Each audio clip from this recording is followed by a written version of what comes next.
ഈ വീട്ടിൽ നിന്ന് ഇറങ്ങി പോകുമ്പോ എന്തൊക്കെ മനക്കോട്ടകളായിരുന്നു. ഇതാ ഇപ്പൊ കിഴക്കുന്ന് വന്നത് പോയി ഒറ്റാലി കിടന്നത് പോയി. ഒറ്റാലി കിടന്ന ആര്? അമ്മ എന്തൊക്കെയാ പറയുന്നേ? എടാ കുഞ്ഞെ, ഞാനൊരു പഴഞ്ചൊല്ല് പറഞ്ഞത്. ഇനി അതിന്റെ വാലെ പിടിച്ച് നീ പോകണ്ട.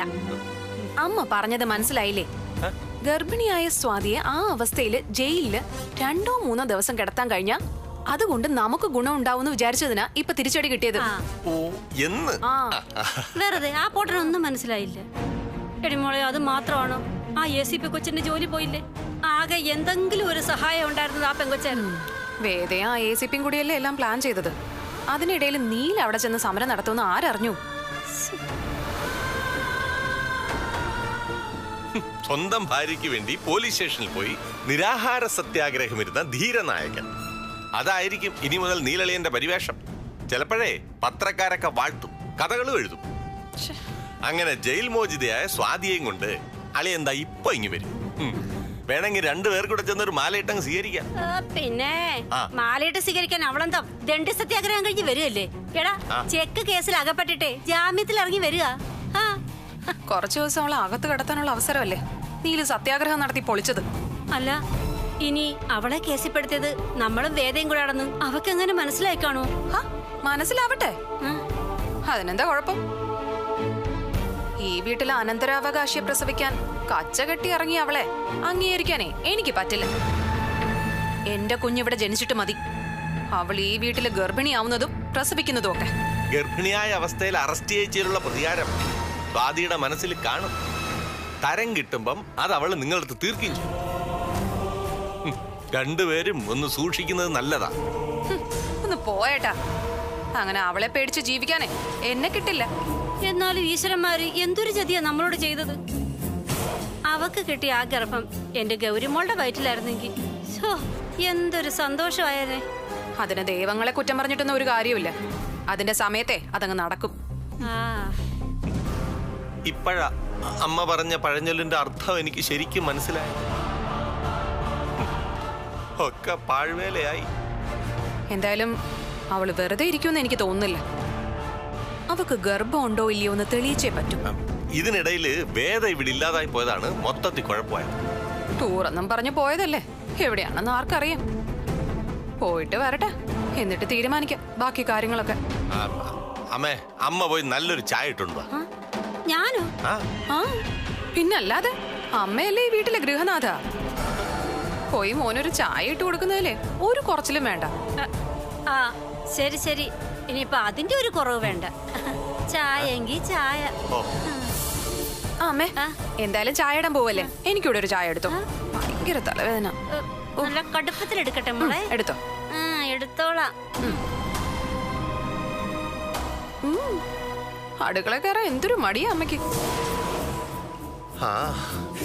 പെണ്ണല്ലേ ഐറ്റം. അമ്മയായാലും നീ ആയാലും എല്ലാം കണക്കാ. അല്ല, നല്ല ക്ഷീണം, എനിക്കൊന്ന് ഫ്രഷ് ആവണം.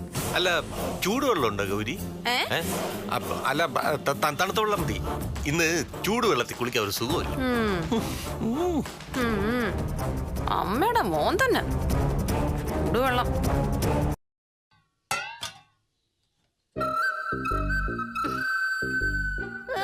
അവക്ക് ഞാൻ ചായ ഇട്ട് കൊടുക്കണം പോലും. എന്നാലും എനിക്കൊരു ചായ ഇട്ടതാ അവളുടെ കയ്യിലെ വളയൂരി പോവോ? ഇവളെയൊക്കെ ഭേദം എന്തായാലും സ്വാതിയാ. ഓ, എന്തുവാടി? ഞാൻ എന്താ ഡ്രസ് മാറ്റി വന്നതേ ഉള്ളൂ, ചായ ഇടുന്ന്.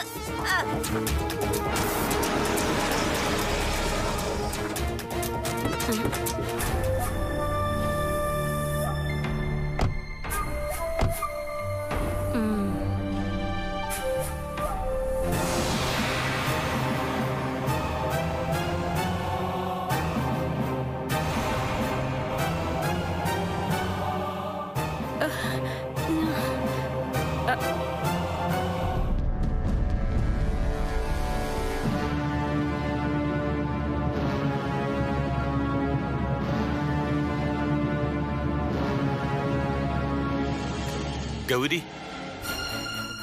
എന്താ ഗൗരി, എന്തു പറ്റി? അവളോട് ഞാൻ അപ്പോഴേ പറഞ്ഞതാ സ്വാതിയെ വില കുറച്ച് കാണല്ലേന്ന്. വേദയുടെ കാര്യമാണോ? പിന്നല്ലാതെ ആരുടെ കാര്യമാ? അല്ലെങ്കിലും എടുത്തിയാട്ടം അവക്ക് ഇത്തിരി കൂടുതല. എന്നിട്ട് അവളുടെ ആട്ടുത്തുപ്പ് സഹിച്ച് മാഡം ഒന്ന് നീട്ടി വിളിച്ച് നടക്കുന്നതല്ലാതെ ഒരക്ഷരം നിങ്ങൾ ചോദിച്ചിട്ടുണ്ടോ അവളോട്? എടി പൊന്നു മോളെ, അതല്ല സഹിച്ച് ഞാൻ ആ കമ്പനി നിൽക്കുന്ന എന്തിനാണെന്ന് അറിയാവോ നിനക്ക്? എന്തിനാ? ആ കമ്പനി എങ്ങനെ നഷ്ടപ്പെട്ടുപോയാലും അവക്കൊന്നുമില്ല. പക്ഷെ നമുക്ക് ആ കമ്പനി അങ്ങനെ ഉപേക്ഷിക്കാൻ പറ്റുമോ?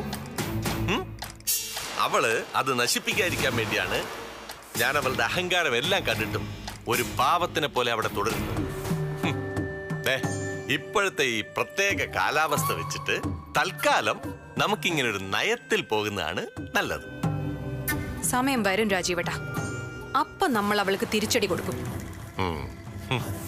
കമ്പനിന്ന് അവളെ പിടിച്ച് പുറത്താക്കി അത് നമ്മൾ ഏറ്റെടുക്കും. അതുവരെ രാജീവേട്ട ഒന്ന് ക്ഷമിക്കേ. അങ്ങനെ ഒരു ചെക്ക് കേസിലൊന്നും സ്വാതിയെ തളയ്ക്കാൻ കഴിയില്ല ഗൗരി. ഇപ്പൊ കണ്ടില്ലേ, ആ ACPക്ക് സസ്പെൻഷൻ കൂടിയായപ്പോ എല്ലാം പൂർത്തിയായി. വന്നിട്ടുണ്ട്.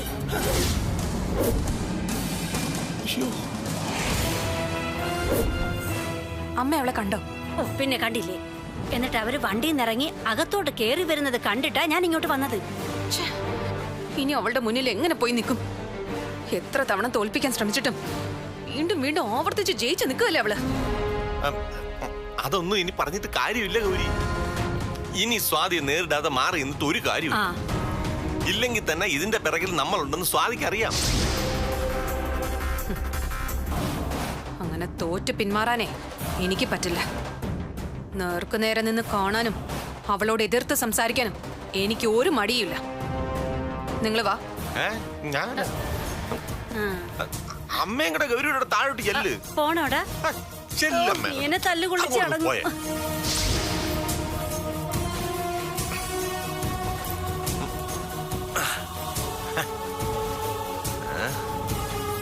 സ്വാതിയും വേദയും തമ്മിലുള്ള ഈ മത്സരത്തിലെ എനിക്ക് നഷ്ടം വരരുത്, അത്രേ ഉള്ളൂ. മോളെ, മോള് അച്ഛനോട് ക്ഷമിക്കണം. അച്ഛൻ എന്തിനാ എന്നോട് ക്ഷമ ചോദിക്കുന്നത്? അച്ഛന്റെ കയ്യിലെ തെറ്റുകൊണ്ടല്ലോ ഇതൊക്കെ സംഭവിച്ചത്. അതെ, എന്റെ കയ്യിലെ തെറ്റുകൊണ്ട് തന്നെയാ മോൾക്ക് ഇങ്ങനൊരു ഗതികേടുണ്ടായത്. അന്ന് തോമസിന് മോളുടെ ചെക്ക് കൊടുക്കാൻ നിർബന്ധിച്ചത് ഞാനും കൂടെ. അതുകൊണ്ടല്ലേ ഗർഭിണിയായ അവസ്ഥയിൽ നിനക്കിതൊക്കെ അനുഭവിക്കേണ്ടി വന്നത്. ആ ഉത്തരവാദിത്വത്തിൽ നിന്ന് അച്ഛൻ എങ്ങനെ ഒഴിഞ്ഞു മാറാൻ പറ്റും? ഇനിയിപ്പോ അതൊന്നും പറഞ്ഞിട്ട് കാര്യമില്ല. ഇതൊക്കെ ചെയ്ത് കൂട്ടുമ്പോ ആലോചിക്കണമായിരുന്നു. ഇതൊക്കെ ചെയ്യുന്നതിന് മുമ്പ് ആരെങ്കിലും എന്നോടൊരു വാക്ക് ചോദിച്ചോ? അന്നത്തെ സിറ്റുവേഷനിൽ അത് ചെയ്തത് ഒരു തെറ്റായിട്ട് എനിക്ക് ഇപ്പോഴും തോന്നുന്നില്ല. ഗിരിക്ക് വേണ്ടി ചെയ്തൊരു കാര്യം ഇങ്ങനെ വേദയുടെ കയ്യിലെ ആയുധമായി മാറുമെന്ന് നമ്മൾ ആരെങ്കിലും കരുതിയോ? പറഞ്ഞു തീർക്കാൻ എളുപ്പമാണ് സ്വാതി. ഇത്രയും നേരം ആ ACPയുടെ ലോക്കപ്പിൽ കിടന്നത് താൻ മാത്രമല്ല, തന്റെ വയറ്റിൽ കിടക്കുന്ന എന്റെ കുഞ്ഞു കൂടിയാ. നിന്റെ വയറ്റിൽ കിടന്ന് ഇത്രയും സ്ട്രെസ്സും ടെൻഷനും ഒക്കെ അനുഭവിച്ച് ജനിക്കുന്ന എന്റെ കുഞ്ഞിന്റെ അവസ്ഥ നാളെ എന്തായി തീരും? ഇത് വിധിയാ. അത് തിരുത്താൻ നമുക്ക് പറ്റില്ല, അനുഭവിച്ചേ പറ്റും.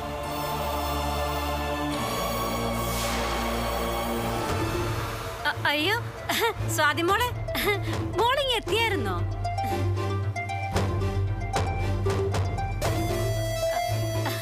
അയ്യോ, ഇത്ര വേഗം ജാമ്യം കിട്ടിയോ? ഞാൻ എത്രമാത്രം മനസ്സ് വിഷമിപ്പിച്ചെന്ന് മോക്കറിയോ? മോളെ ഇപ്പൊ കണ്ടപ്പോഴേ എന്റെ നെഞ്ചിന്ന് ആ കല്ലങ്ങിറങ്ങിപ്പോയി. എന്നാലും ആ ACP കൊച്ച് കാണിച്ചത് ഒത്തിരി കടന്ന കയ്യായിപ്പോയി. ഒന്നുമില്ലെങ്കിലും മോള് ഗർഭിണിയാണെന്നുള്ളൊരു ചിന്തയെങ്കിലും ആ കൊച്ചിന് കാണിക്കാറുന്നില്ലേ? അല്ലേ? എന്തൊരു ക്രൂരതയായിപ്പോയി ആ കൊച്ചു മോളോട് കാണിച്ചത്. ഭാനുമതി, വാക്കുകളിലെ ആത്മാർത്ഥതയില്ലായ്മ നിന്റെ മുഖത്ത് തെളിഞ്ഞു കാണുന്നുണ്ട്. അയ്യോ, അങ്ങനെയൊന്നുമില്ല. അതുകൊള്ളാം. ഇപ്പൊ അമ്മ പറഞ്ഞതാണോ കുറ്റം? ഇതൊക്കെ വല്ലവർക്കും ചെക്ക് കൊടുക്കുന്നതിന് മുമ്പേ ആലോചിക്കണമായിരുന്നു.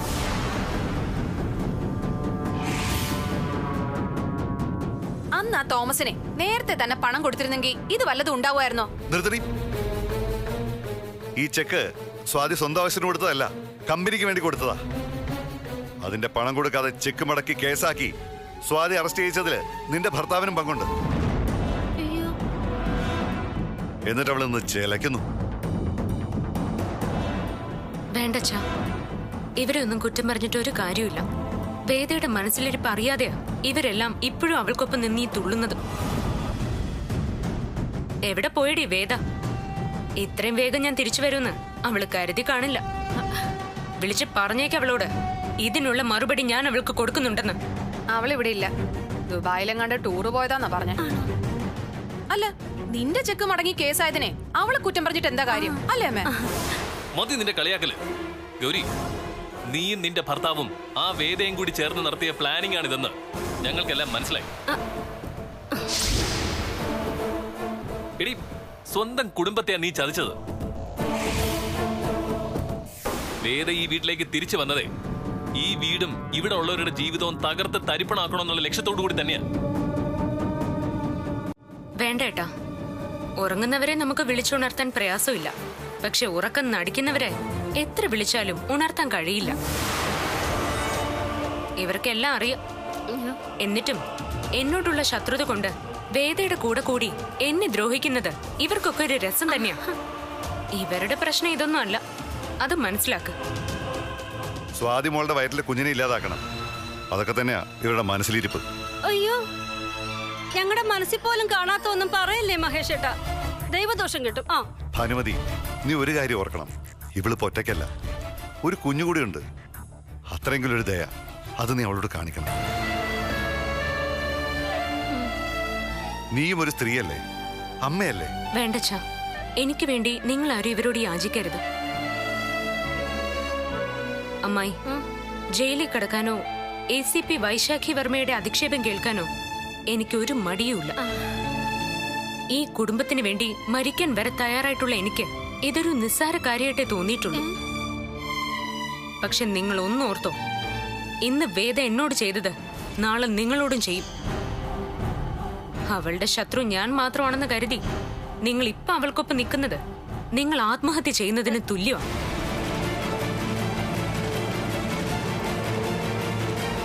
നിങ്ങൾക്ക് എന്നോട് ഇപ്പൊ പുച്ഛം തോന്നും, പക്ഷെ അനുഭവിക്കുമ്പോഴേ പഠിക്കൂ. ഓ ഗൗരി, നീ എന്റെ ഭർത്താവിന്റെ അനിയത്തിയ. നാളെ ഇതുപോലൊരവസ്ഥയിൽ നീ ജയിലിൽ കിടക്കേണ്ടി വന്നാ വെറുതെ നോക്കി നിൽക്കില്ല ഞാൻ.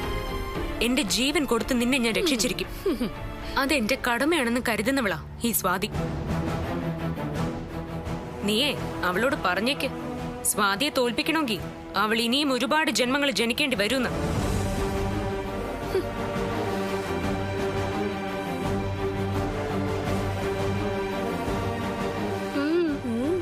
എടി, സ്വാതിക്ക് കാര്യങ്ങളെല്ലാം മനസ്സിലായെന്ന് തോന്നല്ലേ? ജീവൻ കൊടുത്തു അവൾ എന്നെ രക്ഷിക്കും പോലും. പിന്നെ ഇങ്ങനെയൊക്കെ പണയാൻ എളുപ്പമാ, പക്ഷെ ജീവൻ കൊടുക്കുമ്പോഴറിയാം ഓരോരുത്തരുടെ തനി സ്വഭാവം. എനിക്ക് ഒരിക്കലും അവളുടെ ഗതി വരില്ല. വേദയ്ക്കൊപ്പം ഞാൻ നിൽക്കുന്നതേ കരുതി തന്നെ അമ്മേ. എന്റെ കാര്യം നേടിക്കഴിഞ്ഞാ പിന്നെ ഒരു കറിവേപ്പിലെടുത്ത് കളയുന്ന പോലെ ഞാൻ അവളെങ്ങ് കളയും. പെണ്ണുങ്ങളായാലും ഇങ്ങനെ വേണം. നീ എന്റെ മുത്താടി, എന്റെ ചക്കര. നീ ധൈര്യമായിട്ടിരുന്നോ, നിനക്ക് പിന്നിൽ ഈ ഭാനുമതി കല്ലുപോലെ ഉറച്ചു നിൽക്കും. ആ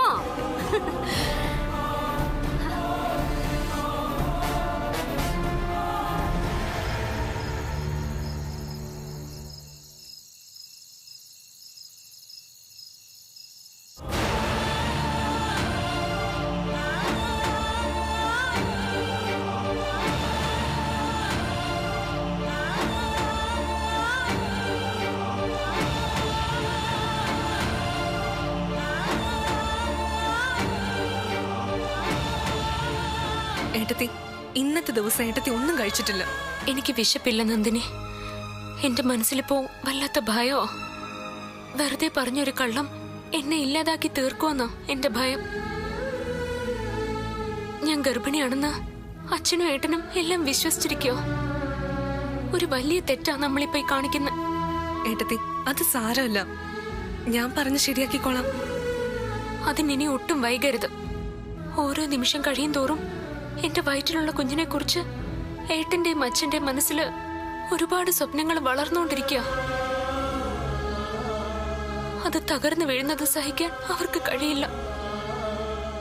എന്റെ വയറ്റിലെ കുഞ്ഞില്ലെന്നറിയുമ്പോ അവരെന്നെ വെറുക്കും, അറുപ്പോടെ ആട്ടി ഓടിക്കും. അങ്ങനെയൊന്നും സംഭവിക്കില്ല. ഞാൻ പറയുന്നത് സ്വാതിമോളെ,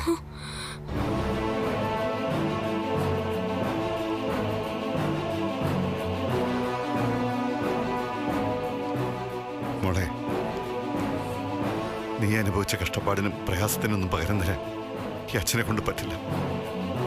അച്ഛന് മോളോടൊരു കാര്യം പറയാനുണ്ട്. എന്നോടൊരു കാര്യം പറയുന്നതിന് എന്തിനാ അച്ഛൻ ഇത്രയും വലിയ മുഖവുര? ഞാൻ അച്ഛന്റെ മോളല്ലേ? സ്വാതിയേട്ടത്തി, വല്യച്ഛൻ കരയാനുള്ള ഭാവത്തിലാന്ന് തോന്നുന്നു. ചുമ്മാ സീൻ സെൻഡ് ആക്കല്ലേ വല്യച്ഛ. ടെൻഷൻ അടിച്ച സ്വാതിയേട്ടത്തി ഇങ്ങോട്ട് വന്നത്. ആ വേദക്കെട്ട് എങ്ങനെ തിരിച്ച് പണി കൊടുക്കാന്ന് ആലോചിച്ചോണ്ടിരിക്കാൻ ഞങ്ങള്. അതിനിടയിൽ സെൻഡി അടിച്ച് സ്വാതിയേട്ടത്തിന്റെ ഉള്ളിലെ തീ കെടുത്തി കളയാലേ വല്യച്ഛ. മോളെ, നിന്നെ പോലെ മാറാൻ ആ ഗൗരിക്ക് കഴിയുന്നില്ലല്ലോ. അച്ഛൻ കാര്യം പറയാ. മോളെ, ഇങ്ങനെയൊക്കെ സംഭവിച്ചത് ആരുടെയും കുറ്റം കൊണ്ടല്ല, വിധിയാ. നമ്മുടെ കുടുംബത്തിന് മേൽ എന്തോ ഒരു ദോഷം വന്ന് മൂടിയിരിക്കുന്നു. ഈ വീട്ടിലെ അടുത്ത തലമുറയിലെ ആദ്യത്തെ കുഞ്ഞ് ജനിക്കാൻ പോവാ. ആ കുഞ്ഞിന്റെ അമ്മയാ നീ. അതുകൊണ്ട് നീ ചില കർമ്മങ്ങൾ ചെയ്യണം നമ്മുടെ കുടുംബക്ഷേത്രത്തിൽ. ഭഗവാന്റെ എല്ലാ അനുഗ്രഹങ്ങളോടും കൂടി വേണം ആ കുഞ്ഞ് ഈ വീട്ടിൽ ജനിക്കാൻ. കഠിനമായ പ്രാർത്ഥന നടത്തിയതിന്റെ ഫലമായിട്ടാ നിനക്കിപ്പോ ഈ കുഞ്ഞിനെ കിട്ടിയത്. അതിന് ഈശ്വരനോട് നന്ദി പറയണം. ക്ഷേത്രത്തിൽ പോയി പ്രാർത്ഥിക്കണം നാളെ തന്നെ. എന്താ, അത് വേണ്ടേ മോളെ? അച്ഛൻ പേടിക്കണ്ട, ഞാൻ ക്ഷേത്രത്തിൽ പോവാം, പ്രാർത്ഥിക്കാം. ഇപ്പൊ അച്ഛൻ സമാധാനമായിട്ട് പോയി കിടന്നു. കുഞ്ഞിന്റെ നന്മയ്ക്ക് വേണ്ടിയിട്ട് അച്ഛനീ പറയുന്നു. അറിയാം, അച്ഛൻ പറയുന്നത് പോലെയൊക്കെ ചെയ്യാം. ഇപ്പൊ അച്ഛൻ പോയി കിടക്ക.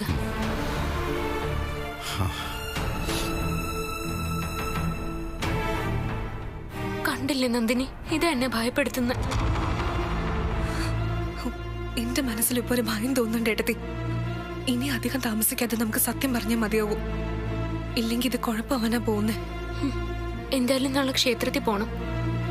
അനുഗ്രഹിക്കണേന്ന് പ്രാർത്ഥിക്കാനല്ല, ഭഗവാനോട് മാപ്പ് പറയാൻ.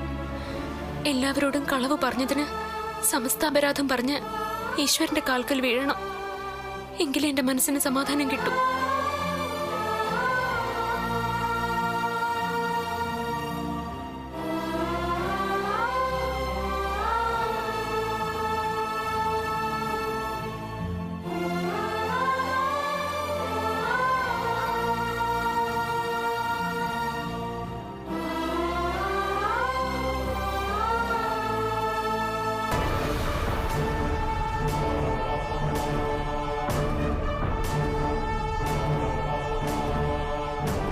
വേദയുടെ കയ്യിൽ നിന്ന് എങ്ങനെയെങ്കിലും കമ്പനി സ്വന്തമാക്കണം.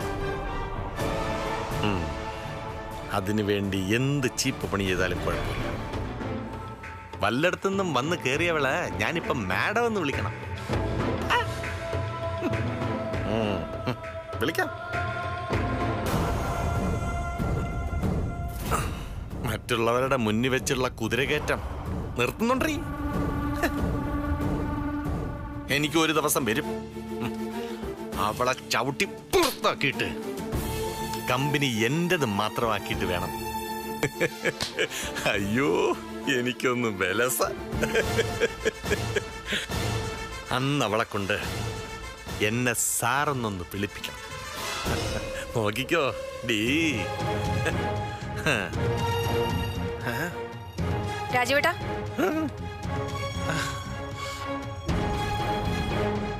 എന്താ ഗൗരി? ഞാൻ എവിടെയൊക്കെ നോക്കി, എന്തിനാ ഇവിടെ വന്നിരിക്കുന്നെ? ഒന്നുമില്ല, ഞാനിങ്ങനെ ഇവിടെ വെറുതെ. എന്തോ ഒരു കള്ളത്തരം ഉണ്ടല്ലോ. ഏയ്, ഞാൻ വെറുതെ എന്റെ കമ്പനിയെ കുറിച്ചൊന്ന് ആലോചിച്ചതാ. എന്തുവാ? എന്റെ കമ്പനിയോ? അല്ല, നമ്മുടെ കമ്പനി. മോളെ ഗൗരി. എന്തോ? അമ്മയുടെ മുഖത്തെന്തോ ഒരു വെപ്രാളം. ഓ, ഞാൻ എങ്ങനെ വെപ്രാളപ്പെടാതിരിക്കും? അതെ, സ്വാതി മോളെ നാളെ കുടുംബക്ഷേത്രത്തിലേക്ക് എഴുന്നള്ളിക്കണ്ട പോലും. അതിന് നമ്മക്കെന്താ? അവര് പള്ളിയിലോ ക്ഷേത്രത്തിലോ എവിടാന്ന് വെച്ചാ കൊണ്ടുചെന്ന് എഴുന്നള്ളിക്കട്ടെന്ന്. നമ്മക്ക് നാളെ വല്ല ബീച്ചിലോ പാർക്കിലോ വല്ലതും പോവാം. വെച്ച് തന്നാലുണ്ടല്ലോ. എന്റെ ദൈവമേ, ഇങ്ങനൊരു മണവണാഞ്ചനാണല്ലോ എന്റെ വയറ്റിൽ വന്ന് പിറന്നത്. അതൊക്കെ പോട്ടെ, അമ്മ കാര്യം പറ. അവളെന്തിനാ ക്ഷേത്രത്തിലേക്ക് കൊണ്ടുപോകുന്നത്? എടി, ദൈവങ്ങളോട് നന്ദി പറയാൻ. ക്ഷേത്രത്തിൽ പോയി പൂജ നടത്തിയിട്ടല്ലേ അവള് ഗർഭിണിയായത്. അവൾക്കൊരു കുഞ്ഞുണ്ടാവുന്നത് സഹിക്കാനുള്ള വിശാല മനസ്സൊന്നും എനിക്കില്ല. അവളുടെ കുഞ്ഞ് ഈ വീട്ടിൽ ജനിക്കരുത്. അതിന് അവക്ക് ഗർഭം ഉണ്ടോന്ന് നിങ്ങൾക്ക് രണ്ടുപേർക്ക് ഇപ്പോഴും സംശയമല്ലേ?